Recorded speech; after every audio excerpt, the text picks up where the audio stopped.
afternoon.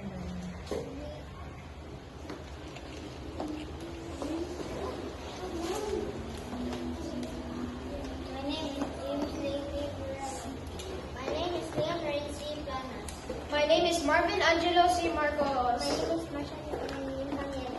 My name is Daisy. And we are the reporters. And we are the reporters of Group 1. And we will report the characteristics of our dustbin. Our characteristics is opening and closing. So we will put our trash inside. A dustbin is important because it is one efficient way to throw our trash. Our dustbin is DIY, so that means we need to use something like barbecue sticks, cardboard, and more.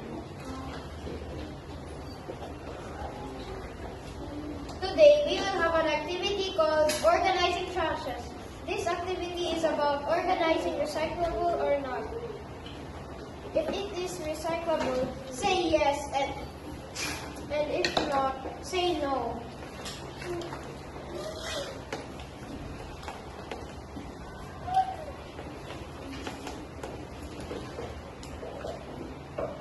What do you think this one belongs? Is it recyclable? Is it not? Yes, it's recyclable. Good. What about this one?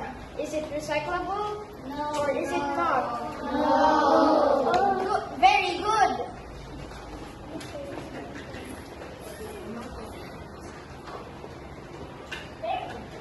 What's that fun?